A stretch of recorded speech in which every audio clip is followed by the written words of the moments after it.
All right, we're going to get started in a moment. Welcome, folks, everybody here. I see we got a Stephen King fan. We've got Starship Trooper fans. That's great. This presentation is peppered with memes from Star Trek and The Expanse, which are some of my favorites, very social justice oriented. So we're going to delight you with those today. Should we get started, Dan? Are we ready? Let's go. Okay, so we're going to move into these slides, and I apologize. I need my notes, so you're going to have to see my my tab today. But welcome everybody to Broke to Woke Data. We're going to be talking today about using data to advance your organizing. And so if you haven't already, share in the chat your name, your organization, and one nerdy thing about you. So I'm going to kick it over to Dan to introduce our team. Great. Thanks, Katie. Everybody, glad to be here with you all today on this beautiful Saturday. Just a little background on the O2O Strategy Group. We are a group of organizers who are dedicated to building power for working people and winning progressive change.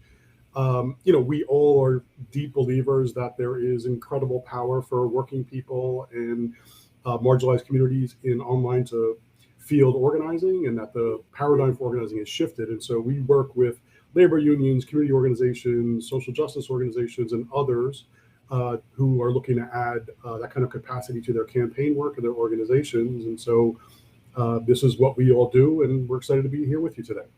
And just to do a little bit more on myself, Dan Slademan, I have been an organizer for more than 25 years, have worked with lots of different organizations over that time.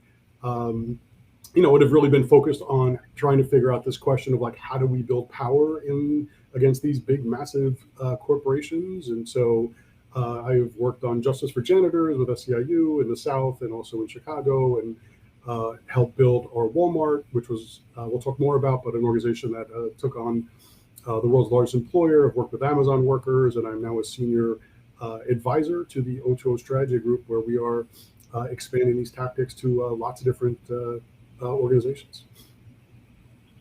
And I'm Katie Lionheart. I use she, they pronouns, and I'm the data and systems specialist for the O2O team. And so I work with organizations on helping them structure and evaluate their online to offline work. So my background is in housing organizing here in New Orleans. And before that, I did digital and data systems for about a decade at Make the Road New York. So our session today, we're going to pinpointing exactly what is broke versus woke data. We're going to be using a case study to go through how you can build a data-informed campaign plan. Everybody is craving those. And then deciding the right metrics for your campaign. And then how do we take it back to our organizations and build a supportive, empowering data culture? So I want to ground us in what is our strategy for building power. So we find folks in the digital sphere and we engage them, connect them to each other, and activate them, bring them into our organizing program and develop their leadership. So some organizations think of this work and visualize it as, say, a funnel. Sometimes it looks like a pathway or a ladder. We like to think of it, or at least I like to think of it because I'm nerdy and I just watched a lot of The Expanse. So I'm thinking about molecules. So when we're list building, like our example up at the top, that might look like we're using digital ads or social media. We might be putting out surveys and petitions into the world to find people who care about our issue. And then we're reaching out to those folks. And so some of the ways that we do that, right? We might be DMing folks. We had a great presentation yesterday here at Netroots on how to DM folks. So follow up with the O2O strategy team if you want more information on how to do that. And then reaching out to people in existing digital groups. Maybe we're phone banking a list. Maybe we're hustling or through texting a list, right? And then the crucial step in this that is a little bit different from another organizing pathway is that we work to connect people into digital spaces so that they really build that glue for organizing with each other by developing those strong relationships in the digital sphere. So that might look like Zoom calls, or maybe you're bringing people into your Slack community, and it could be a group chat, or even nowadays we can have offline meetings somewhat, right? So bringing folks into your organizing program, then you're activating them, right? They're joining events, they're sharing their stories, talking to the media, taking increasing levels of risk and leadership in the organization. And so if folks would do me the honor, commenting in the chat, what is one challenge you're having with data in your campaign? So we're going to talk about, for starters, broke data, right? So some of the challenges you might be having in your organization, right? You'll know it's broke if maybe you lack a clear theory of change for your campaign. Maybe that's making it difficult to understand which metrics are important to be tracking. Maybe your list is tired of signing petitions and signing petitions and signing petitions over and over again, and people aren't getting more deeply involved in your work, right? Maybe the metrics you're tracking don't feel like they're moving the campaign forward. And maybe if you don't have all the information you need, right, how can you make decisions about where to take the campaign? And oftentimes we see information teams really being siloed in this data work and not having enough feedback loops between, say, your comms team, your research people, and leadership, right? So for us, right, we define broke data as this can feel like weaponized data sometimes, right, where we feel more hindered by the data, maybe a little bit scared in some of our interactions around data, more than we feel empowered, right? Sometimes this can look like vanity metrics, and we'll talk about that a little later. But these are things that don't tell us enough about our work, but maybe they make us feel good, or maybe make our bosses or our funders feel good.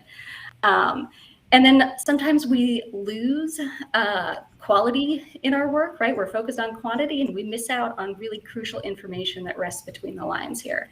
And all of this leads to bad decision making, right? We don't want that in our campaigns. Instead, we want woke data. So that means empowered organizers that have data at their fingertips to make those strategic decisions.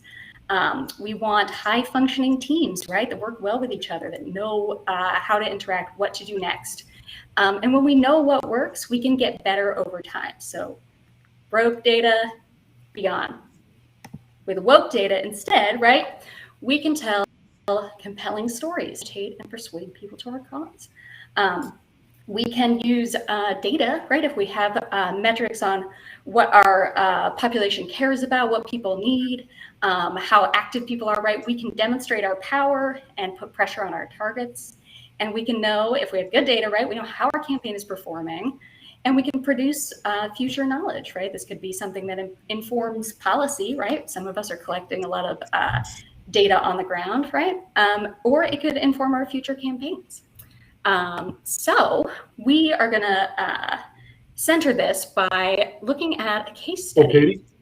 Yeah, go ahead. We have a couple of comments from our request of challenges that would be good for you to respond to. So one is, I would like to know how to track metrics better, e.g. what email subjects or content works. And then the second one is, how to know the data I have is enough or the right data. Those are the two challenges people listed. Great, and I see Eric's resonating with my third bullet there about asking field organizers to track a lot. So how do we know that the data is right? We're actually going to look at a case study, and then we're going to think about how are the ways that we can select the right metrics for our work. Abby's example, right? Like, we got to be testing, right? What email subjects, what content works. So Dan's going to talk to us and lay out a little case study. All right, Joel. Well, we felt like we needed to do a case study here to show, to demonstrate our data best practices. And so we came up with a fictitious but not impossible organizing campaign launched by Blue Origin employees. And for those of you who don't know who Blue Origin is, it is the space company owned by Jeff Bezos, the richest man in the world. But it's also a reality, as several women at Blue Origin came forward recently and published a public letter blowing the whistle on Blue Origin as a sexist, toxic organization that cares more about beating fellow billionaires than the actual flight safety. And so this is a huge problem, but not surprising, given that Jeff Bezos runs a company that we all know so well as Amazon, where people are treated as if they are disposable. And so we want to do a case study about how Blue Origin employees, there's 3,500 of them, or 3,500 of them, and if they were to form a union, about really focusing on trying to develop a new gender discrimination, sexual harassment policy, ways to increase workplace safety, more control over work week, and more control over rate and quotas versus safety. And so we're going to walk you all through some ways to think about how this campaign could develop and what kind of data would be really critical. Yeah, so it's not, as far as we know, it's not happening yet, but there might be somebody in this room that wants to. If there's anybody from Blue Origin, please put yourself in the chat. We'd like to talk to you. Yeah, this could be very strategic. Amazon organizers in the room. So one thing we need to do, if we're trying to figure out what is the right data, we got to start with our theory of change, our organization's theory of change, or what we think is going to work for this campaign. So right, we have this great idea. We want to help workers organize, but we have to figure out what do we think is going to make this change happen. And so we're making some assumptions, and we're going to be testing those assumptions with the data that we're tracking. And over time, we're going to see what works, and we're going to know whether we're making progress or not. So for this, we noted that our theory of change, this is still a work in progress. We're just launching this campaign. But if we use these strategies here, so organizing employees, bringing in earned media, maybe some winning legislation in nationally or in a particular state, right, where workers are located. We're bringing in garnering support from the public and taking action, right? And maybe we're even going to disrupt the rocket fuel supply chain, right? If we do all of these strategies, we can organize a majority of Blue Origin workers to vote to form a union. And if they form a union, they will have sufficient power to change Blue Origin's sexual harassment and gender discrimination policies and improve safety. So that's where we're starting from. So from there, we got to form some SMART goals. And I think probably everyone's heard the phrase SMART goals. We actually think of them as SMART-y goals. So starting over here on the right-hand side, we want them to be strategic. Obviously, we don't want to be doing things that aren't helpful. They got to be measurable. That's why we're all here today. And we want to be ambitious, but also realistic, right? We want to push ourselves, but we need to work within a particular period of time. So what can we do within that period of time? And then we also want to make sure there's a component of inclusivity and equity that we formed. And you might have goals for, you might have specific for several of these strategies that we mentioned here, but we're going to say that our goal is to get 80% of Blue Origin workers with representation across all departments to sign union cards while coming rocket launch, and to ensure that women and non-binary employees make up over 50% of our organizing committee, because that's really important to us. So again, it's measurable, right? 80% of workers. It's time-bound, one coming rocket launch, etc. So we're starting from there. And then now, if we're going to meet these goals, right, we need metrics to help us stay on track. And we need to figure out, we need to ask ourselves some of these questions to help us define what are the right metrics for this particular organizing campaign.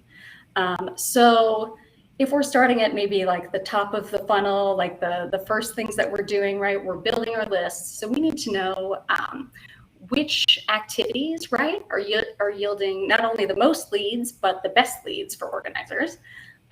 Which outreach methods are helping us reach and have really good conversations with the most workers, right? And so that could be how is our social media reach? Is that producing enough leads for us to be able to DM folks? And are we having good conversations? Is our script good to be able to have those quality one-on-one conversations? And then how do we connect these particular workers to one another to develop that glue needed for organizing? So in this campaign, we decided, all right, we're going to have a signal group. So we want to know, are we growing that group, right? Are we bringing new workers in there? But then if workers join, right, are they staying active? Are they joining our organizing meetings, right? And are our organizers having quality one-on-one conversations?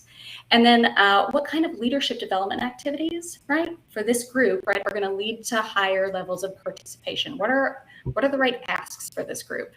So if that could look like how many people are on our committee and how many departments do we have represented, that's really important to us for measuring equity. But then how many people have we trained as spokespeople? How many maybe we're pulling in plaintiffs for a gender discrimination lawsuit, right? Those are some of the asks that we could be making as organizers. And then what's a need in order to reach and activate their networks? So we might having some superstar leaders that we're developing, right? Are they going out and bringing new people into the work and increasing levels of risk, right? These are some ways that we can know if our campaign is performing well.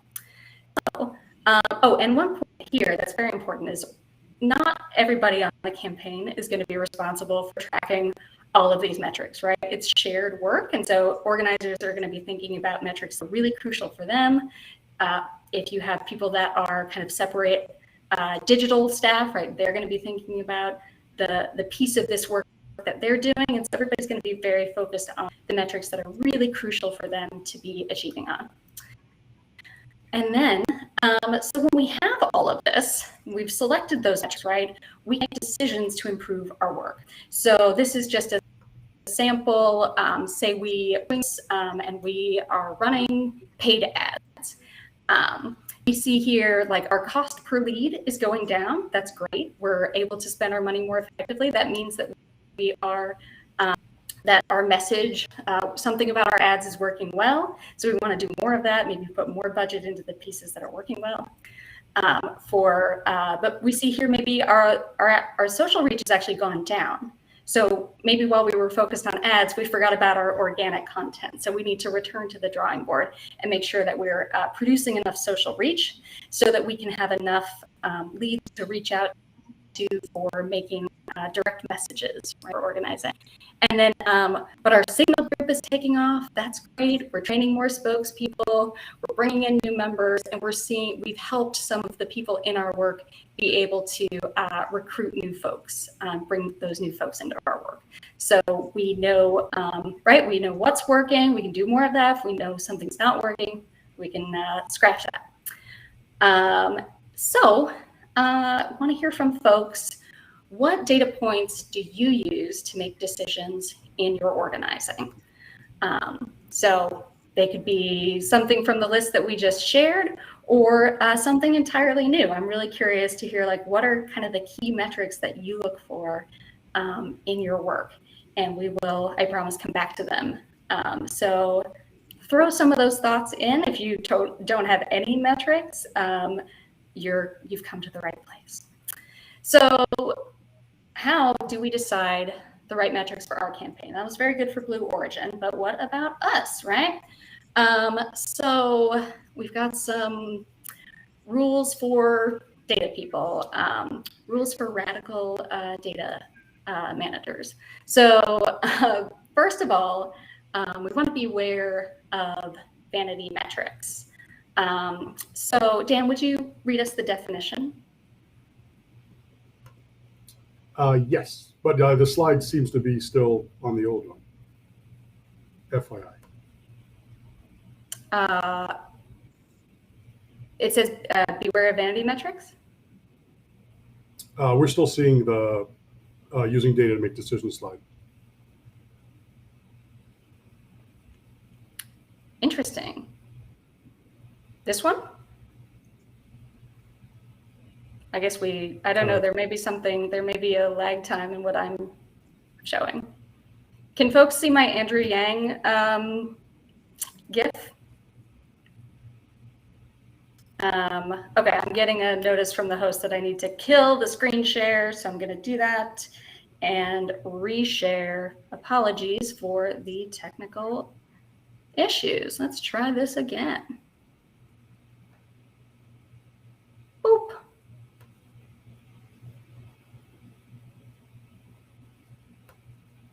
Okay, so just to go back real quick here, right? So we had some information. I don't know if everybody got to see this, but we're looking at different metrics for our organizing. We're making some decisions on those. I would love to hear from folks. What are the data points you're using to make decisions in your organizing? And now we're going to talk about how to select the right metrics. So that's great. Thanks for catching that, Dan. Back to vanity metrics. Would you read the definition for us? Sure. Data that are easily manipulated or biased towards the short term, often paint a rosy picture of program success, or do not help campaigners make wise strategic decisions. Right. Oftentimes how many times if you're like a nonprofit, has a funder asked you like, what was the impact of that grant? And you're like, we reached X number of people. Right? It's hard to come up with these numbers sometimes. And right, we want to paint a rosy picture to some people, but we actually, more importantly, we want to know for ourselves, right, how to make decisions. So some of the other vanity metrics, right, like if people are clicking on our ads, hey, that's great, but are they taking the action that we're actually asking them to? If we are sending texts to people, are they responding to our texts, right? Are we able to use our text messaging outreach to actually move people to action? So it's really important then to focus on the context and the impact here. So sometimes context looks like the rate or the percentage. So one example I'll give, right? This is a broke data point. Woo, 1,000 people open our email. Like, so what? What does that mean? What's the context, right? How big is our actual list? But a better, more woke metric would be, say, 22 people who opened our email list actually took the action. That's a hugely improved metric, right? So, and then we know, because we've been tracking, that it's twice as many as last week. So we can infer that our new message is resonating better with our list. Awesome, hooray, great. And then, just to hammer this point home, right? Only 60% of nonprofit professionals, 60% of nonprofit professionals do not use data to make decisions. This was according to an Every Action survey that they did of nonprofit employees a few years back. Hopefully we've all gotten so much better as a movement, right? But these are problems. And so if you're having this problem in your organization, you're not the only one. But you want to make sure that you're hammering home for everybody on your team, right? Data that can help us make decisions, right? We need to be able to look at it and say, what's working well or not well? Should we add more budget or staff time? Should we tweak what we're doing, or should we scrap it all together? I was going to share a very important point here. So we want to be making sure, right, we have a million different metrics that we could be tracking, but it's really important for people on the ground to be focused on a few key things. So Dan, do you want to share from our Walmart? Yes. So just a little bit of sort of background on our Walmart. Our Walmart stands for the Organization United for Respect of Walmart. The organization was made up of Walmart workers across the country who were fighting the world's biggest employer. And, over the course of the campaign, a lot of different metrics are being tracked. But we ultimately learned that the most effective data tracking for the campaign was when there was no more than 3 key metrics organizers are tracking every day. And so, like, a really clear example of that is when Walmart workers decided that they were going to strike on Black Friday. We learned that there were 3 key things that ensured that there was a 90% chance that the worker was going to join the strike. And so that is, 1, if they signed the strike pledge; 2, if they had done a photo or quote publicly and put themselves out there publicly; and then 3, if they've signed the legal strike paperwork, which was a sort of bureaucratic side of strikes to keep people protected. And so we knew if workers did those three things, that there was an incredibly high likelihood that those workers were going to go on strike.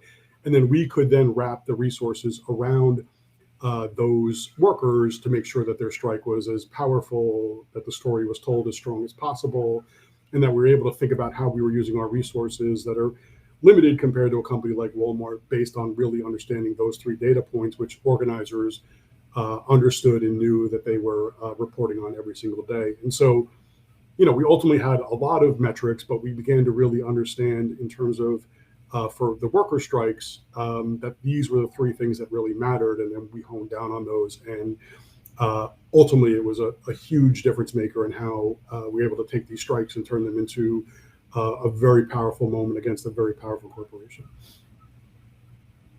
Thanks so much for sharing that, Dan. Yeah, I mean, it's like there are a billion things we could be looking at, but coming up with all of the data that we need to evaluate our work is shared. And so it's really important for, for us to be focusing on the thing that is really crucial for us to be making impact, right? So folks on our Walmart comms team might have been tracking some things. And then the other, the important point here is for we're starting out, we're going to be starting out big, right? Where we might be tracking a lot of things because we don't really know what is going to make the right impact. So, but then we're narrowing it down over time. And so our Walmart organizers found that it was these three key things that were really making an impact. So we wish everybody here luck in being able to do that for yourself over time. Just looking back in the chat here, thanks Abby for sharing. Abby and Karan Jamar, conversion rates are really important metrics to look at, right? So we're not just looking at the number of people that clicked into something or that we reached out to, right? But we're actually seeing who took the desired action.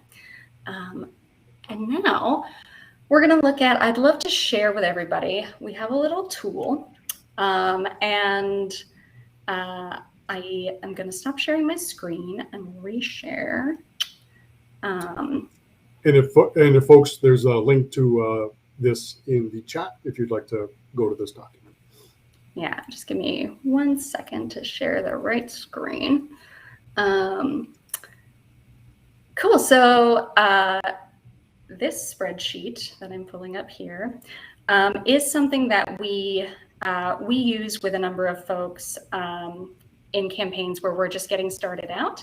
And there's a lot in here, and I'll zoom in a moment, but big picture, the purpose here is for your campaign to say, if you're not sure what are the right metrics, right, you're starting to look at what are the pieces of your organizing pathway that you need to measure. So we have organized in the over here on the left-hand side, we're starting out with, we've got list building, we've got outreach, we've got connecting and engaging folks and moving folks to action. And then we have, we've laid out some different tactics that you might be using in your power building work.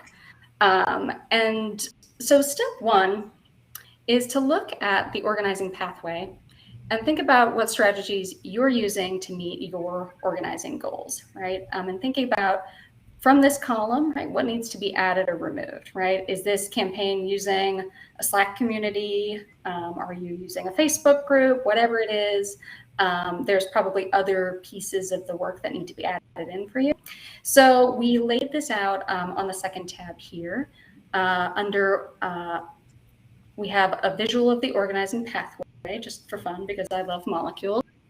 And then some descriptions or some suggestions of what you might be tracking in this column here. But crucially, in column E, we've got some questions to help you form the right metrics. So for our list building, right, how are we, what tactics are yielding the most new leads, the lowest cost per lead, but how else might we be measuring the quality of the leads we're getting? Down here, connecting and engaging folks. What activities are getting people to talk to each other? What kind of digital community is right for us? And which topics, prompts, or types of content lead to the best digital engagement? So if this is helpful to you, I want you to start here and think about how you'll answer these questions for your organization. And then from there, step 2, right, is thinking about sort of the outcomes that you want to see, right? What are the metrics that we think we want to track, as well as, the things the outputs that we need to be able to understand how our team is performing. So for us, that could look like we might be measuring under our outreach. We might be measuring how far our page is reaching. We might be measuring the number of phone conversations we're having, et cetera. And then step 3 is being explicit about why we're tracking each of these metrics. And so I really encourage everyone to write down for yourself, why are you tracking this thing and what decisions does it help you make? That's really good for sharing with everybody else on your team, as well as your leaders, right? Sometimes leaders have questions about data and how we use it, right? And then who is going to be responsible for gathering the data? So this is really, really crucial. And then I have pasted in some sample links. Everybody has the same links right now to be able to see different Facebook insights if you're using Facebook. So sample links are in there, but make it easy on yourself. Add in your data source or how you're going to pull. And then you're making a baseline and a benchmark for yourself. So you're looking at some data that you've already collected, and you're saying, all right, where are we starting from? What's the number? What's generally the number we're able to hit right now? And that's your baseline, but where do we want to go? And you're going to be thinking about what are the benchmarks for your team, maybe for the month, the year, weekly, right? What are the numbers that are really important for you to hit over time? And then as you scroll to the left, right, you're going to be tracking it. And I've actually laid out the entire year here. So if you want to make a copy of this and do it for yourself, by all means, feel free to delete out all of this sample data and start fresh for yourself. I also have a tab in here for just some specifics on where to find certain Facebook metrics, since those can be a little bit challenging to find. And now I'm going to stop sharing this tab and go back to our slides. Pardon me. All right. 1 second.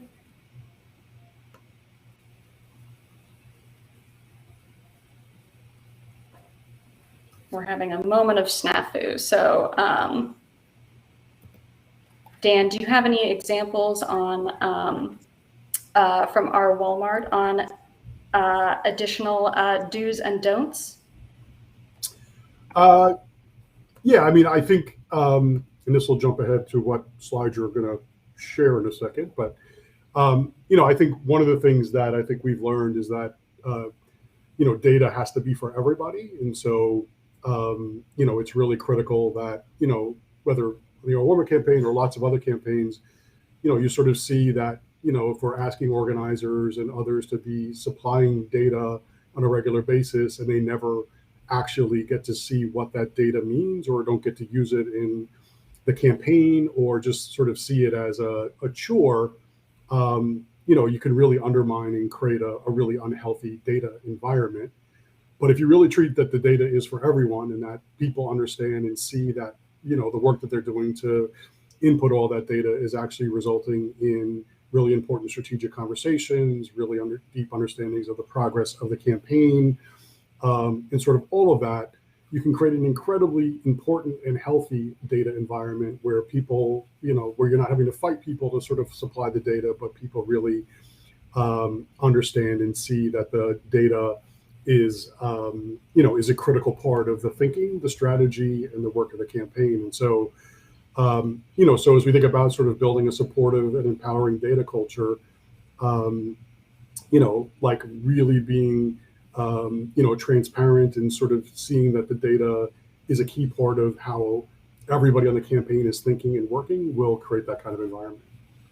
And I see you've got your slides back, so. Yes, we got them back. So Yay. thank you for highlighting the first bullet point here. But yeah, so we're going to talk about, right, because there can be, helping our organization to create and use data, right, is vital to our campaigns, but sometimes shifting to this kind of data oriented way of working can put a little bit of strain on our teams here. So, maybe the data that we're gathering isn't really fully capturing the breadth of how hard we're working, or maybe we're focused on quantitative data and we're missing out on some important details that might solve problems for us. And maybe the data is revealing something about our work as a team that makes some of us feel like uncomfortable. There might be some, discomfort with data. So we wanted to talk a little bit about some of these dynamics and how you can address them in your work. So thank you, Dan, for sharing, right? Like, data is for everybody. It's not just reporting out to funders or bosses, right? It's about, everybody on the team having what they need to do their work well. And so if one of the most important things is sharing with your team, right, the success, minor successes, big successes, whatever they are, as well as learning that's happening in your organization, particularly with your organizing work, and sharing that out with the rest of the organization. So does your organization do this? Do you, and how do you do it, right? So for us, I mean, we're big into sharing minor and major victories on Slack, right? We're pumping people up. We have specific channels for appreciations and celebrating. And we also, we contribute to writing some regular reports. Everybody has pieces of the data that they want to share out with everybody in our work. And these reports can be messy. They don't have to be perfect. They can be full of uncertainty. We think we know this, but we're not sure. But we want to make sure that we're sharing it with everybody on the team so we can all be learning. And then, and those examples could look like, maybe we have a script that worked really well. Maybe a particular digital action we did, it was really effective. And so we try to celebrate each other's success, but then we're also thinking about, just like a word of caution, right? So some roles in organizations are more front end and tend to be like more visible and have our victories kind of associated with their work. But it's really important to call out kind of like lesser moments of growth or significant moments of growth for individuals, right? So especially for people who are maybe in supporting roles or less visible roles. So Dan might shout me out one day because I was able to crack a particular formula in Excel, and like, that's transformative for me, and we're really excited about it, even though it's not, it's not a policy win, right? But it's like really important to me and something that I did in my work. Every day. Everything. Every day. And yeah, I saw from Patricia, getting validation of what asks are best for bringing in new members. Yeah, we want to be sharing that out, right? Everybody, we might have an organization that's working on a number of different campaigns. We got to share this learning across different campaigns. And on the flip side, right, you might try and totally fail. And learning from our failures is just as important as learning from our successes, right? If people are too afraid to fail, then they're going to be too scared to try anything new. And our work is all about experimentation, right? We are scientists, and scientists publish papers all the time in their work about how they thought something was going to work, and they tried it, and they got a totally different outcome. And we know that science wouldn't progress, right? We wouldn't have things like vaccines today if people weren't constantly trying, failing, and learning from that failure. So numerous organizations actually do this thing called Fail Fest, where they showcase things that they tried and what they learn. So DoSomething.org does this like once a quarter. They have this kind of off the record session where they pull in all their staff and interns and board members, and they really throw up all of their little case studies of things that didn't work. And they do this to celebrate what we learned and destigmatize failure, right? That's super important. And Dan has a little example of this. Yes, I have lots of failures, but sorry, I didn't mean it that way. No, I mean, failure is an important part of our work and learning from it. So just the example we want to give is, when we were starting to really do some outreach to Amazon workers, it ended up being, we were doing sort of the setup work and all of it. And then, Amazon, after some pressure from lots of folks, including Bernie Sanders, decided to raise its wages to $15 an hour, which was a big part of sort of the campaign that we were putting together. We quickly saw that our original plan and the response from workers to sort of our original campaign focus wasn't really working, because the $15 an hour had a sort of an uneven impact. Long-term workers lost benefits as a result of getting it. Short-term workers got some pretty big raises. And so it was a moment in time in the campaign where sort of the outreach around the pay question got really complicated. And so we were seeing sort of our posts and our outreach on that really failing. But at the same time, we were doing sort of some of the humor and, some of the like what it's like to be a warehouse worker. And we saw that all of that content was really taking off and had a whole ton of organic growth.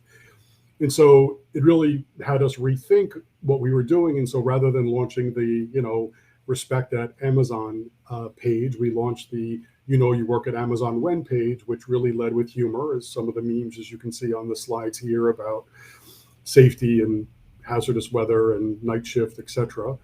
And we led with that, and we ultimately built a page of thousands and thousands of Amazon workers really quickly. And then we were able to pivot that page to start to take on the company and take on the issues of the company once we got past that window of where the wage increase, sort of the shine and the complications of it sort of wore off, and workers were back in seeing and feeling life at Amazon. And so, but we were able to, not get shut down in that moment, because we were really analyzing the metrics of everything that we were doing. And we, were able to pivot, and because we learned something really critical from our failure, that there was another way to, get at the apple, which was through humor. And then we were able to use that to then build forward. And so, very important, failure learning path forward moment. Exactly, yeah. And we love to show slides with hilarious memes on them. These are memes created by the campaign and by workers. But yeah, super important, right? They measured, so they were able to find out what was successful and what was not, right? And they had some assumptions, right, based on the work that they had previously done. They thought that the $15 an hour messaging was going to be the thing that took off, but they learned otherwise, and they fully embraced this thing that they had learned. And so it was really exciting for them to then pivot and do this additional, this different kind of framing. So when we're talking about baking these things into our process as an organization, right? Say we're doing a meeting of everybody on our team, and we're working toward an event, and we're trying to turn people out to this event. We're reporting back on how many commitments we've gotten for the event. We like to start out these meetings with the organizers on our team by asking the question, who here learns something when they hear other organizers talk about the challenges and successes other people on the team are facing, right? And most people will raise their hands because they're like, yes, that is really helpful to me. And we acknowledge that, and we say, that's right. This is a process that we're doing to make our team better and making each of us into better organizers. So that's a way that you can kind of help people lean into their vulnerability and share very honestly and openly about what's working and not working. So another way that we do this, right, is by holding regular debriefs as a team. And I have to say, I worked at an organization that didn't do this at all. And then I moved into an organization that did it After every event we organized, after every big project, after our weekly membership meetings that we were organizing. And it was just totally transformative, both for me as like the way I was thinking about data and measuring our progress, right? And for how it was transformative for the whole team working this way. So we would go around the room. The way it worked is each one of us had to participate, and we would answer the questions about the thing we're debriefing, right? What went well, what didn't go well, and even better if. So like what could have taken it to the next level had we had that resource, basically. And so, yeah, everybody had to participate. So this meant that the loudest voices or the people in higher positions, right, didn't overwhelm the discussion. And then everybody's, no matter what level of organizing you were, right, your perspective was valued and people really wanted to hear your opinion. And we had a real record. We were keeping this as a record of what was successful so our whole team could learn from it, right? And then this helped us really get comfortable with acknowledging things that didn't work, acknowledging failures and brushing it off, right? Brushing off the stigma and moving on to bigger and better things, right? And, so how many times has your team gone from organizing one action to another action to another action? You keep going and going and going, right? Without pausing to reflect and learn. And that can lead to individuals kind of carrying some feelings with them, right? Oh, I messed up. Oh, I didn't hit the goal I was supposed to hit. My team probably thinks I'm a failure. But if we get into this regular process, right, we can acknowledge things that didn't work out and we can just leave them behind and move on. And we can really appreciate one another as we're doing this. So we really build that team cohesion.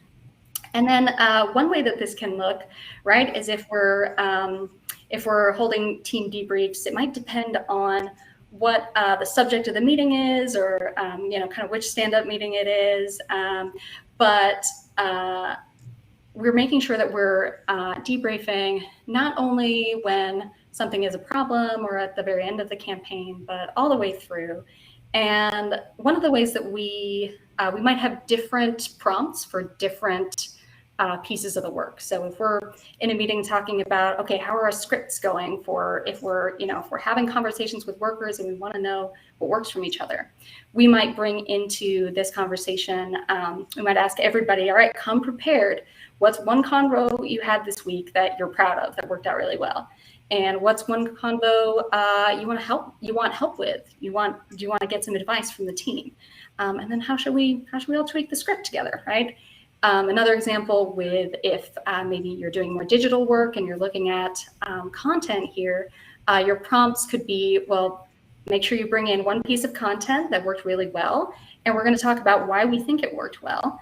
And then what's one piece that didn't work so well? Why do we think it didn't work, right? So we're getting into this practice, we're baking it in, but then we got to make sure that we're also adhering to data quality and really holding each other accountable when we have to do the dreaded typing in of metrics into our spreadsheet or into our database, right?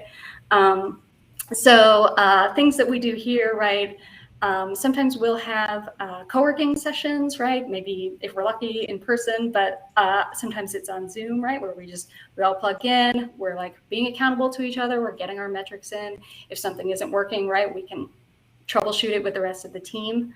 And then we're all collaborating on, say, like a weekly report that goes out every week.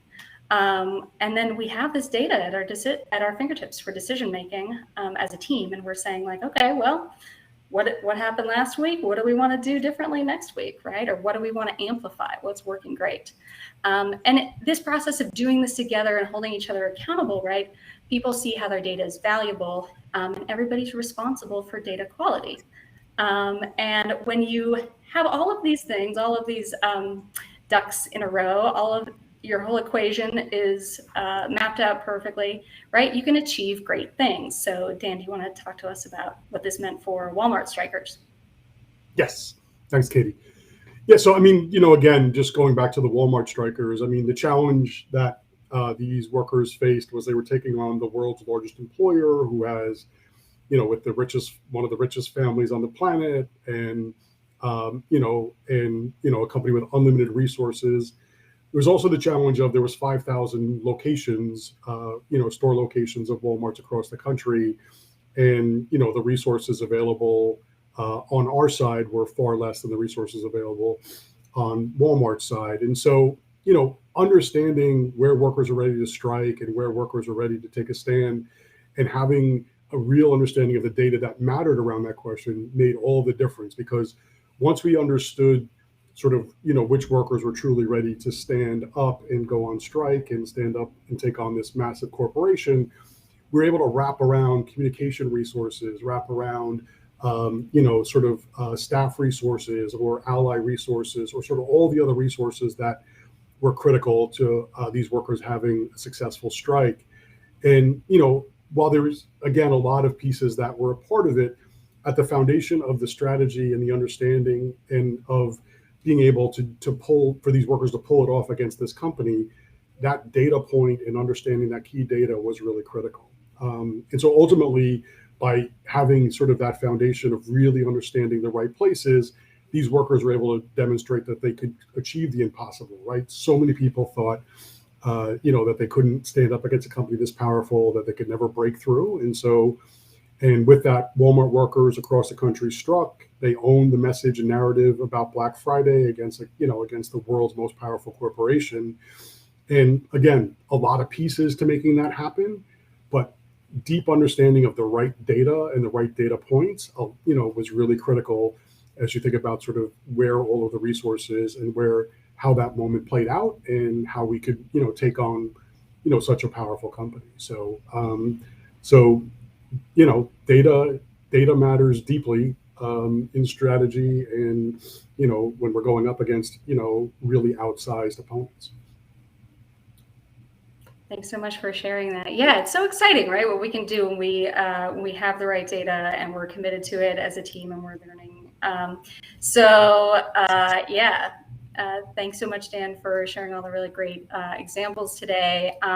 This is, if you achieve all these things, right, you can nail it. So make sure, right, we're starting small and we're figuring out what works, right? We're testing a number of things, right? When we figure out those things that are working or the things we want to leave behind, right, we can amplify the stuff that's really working great, and make sure that you're taking time to celebrate and learn from both those successes and failures, and that all of this is feeding back into your organization's theory of change, right? So that and so that other campaigns, future campaigns know, right, what worked, what didn't work, and how your organization can improve over time, right? And improve metrics and simplify things so that people can focus on the stuff that's most effective. And so that's it for our slide today. We're gonna take any additional questions that folks have. And you can find, if you want to reach out to us, we've got, surprise, we have email, we have a newsletter, and a website. So we're here for you. Neither one of us are big on Twitter, but happy to exchange those handles after. And if you want to learn more about data in your work, right, sign up for our next 3-day O2O training. We have one in October and one in November. You can find that on our website. So yeah, looking back, I don't know if there's any particular questions that people had. I saw Alana wrote, how are the changes in pixel tracking impacting how you're able to track your data? I think that's a huge challenge for everyone, probably everyone in this room today. I think it means that organizations have to invest a little bit more time and maybe working with folks who are more expert to figure that out. I know I've had to turn to some experts in ads. And it's really worth investing in learning these tools for your organization. And yeah, I don't know if there's other questions, or Dan, if you noticed anything else we should highlight today. No, I mean, if there's more questions, we'd love to engage with folks with our final 4 minutes. And thanks for, Bianca for highlighting that in the chat. Thanks Bianca and Eric and Monica for hyping us up today. Data can be kind of a dry subject, so thanks for being with us and keeping it light. Next year, we'll be returning with more slides and more science fiction memes. So I look forward to seeing you all back here then.